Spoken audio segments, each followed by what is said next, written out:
বলছেন, পরবর্তী আয়াতে বলছেন ইয়া ইবাদি লা খাউফুন আলাইকুম আল-ইয়াওমা ওয়া লা আনতুম তাহজানুন আল্লাযীনা আমানু বিআয়াতিনা ওয়া কানু মুসলিমিন উদখুলুল জান্নাতা আনতুম ওয়া আজওয়াজুকুম তুহবারুন।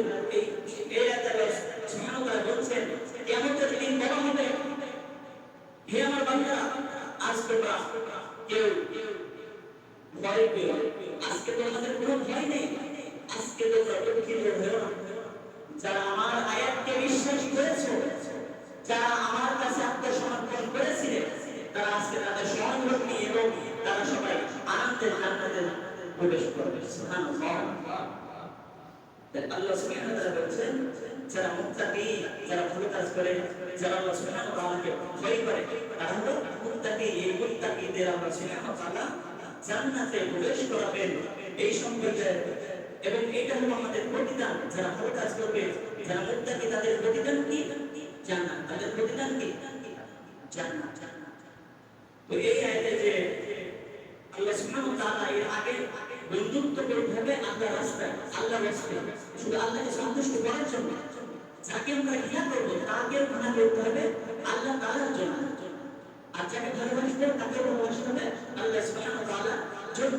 সেই সম্পর্কে বলা হয়েছে আগে এবং এই আয়াতে বলা হয়েছে যে আল্লাহ তাআলা যে জান্নাতে প্রবেশ করাবেন সেই সম্পর্কে বলা হয়েছে।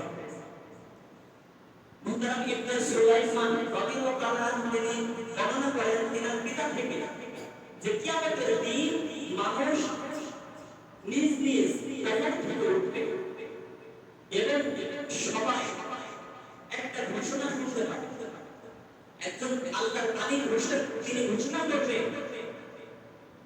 হে আল্লাহর বান্দারা, আজকে তোমাদের কোনো ভয় নেই এবং আজকে তোমরা দুঃখিত হও না। তখন এই কথাটা শুনে সবাই মনে করবে যে এটা মনে হয় সবার জন্য, এই যে ঘোষণা, এই ঘোষণাটা সবার জন্য। কিন্তু পরবর্তী ওই ঘোষণা আবার ঘোষণা দিয়ে বলবে যে যারা শুধুমাত্র আল্লাহর আয়াতকে বিশ্বাস করেছিলেন, যারা আল্লাহ সুবহানাহু ওয়া তাআলা আত্মসমর্পণ করেছিলেন, তাদের জন্য এই ঘোষণা। তখন এই মুসলিম যারা মনে করেন পাকাপোক্ত মুসলমান হয়, যারা নামে মুসলমান, তারা নিরাশ হয়ে যাবে। তারা কি হয়ে যাবে? সবাই নিরাশ হয়ে যাবে। এই জন্য আমাদেরকে পাকাপোক্ত মুমিন, পাকাপোক্ত মুসলমান হতে হবে, প্রকৃত মুসলমান হতে হবে।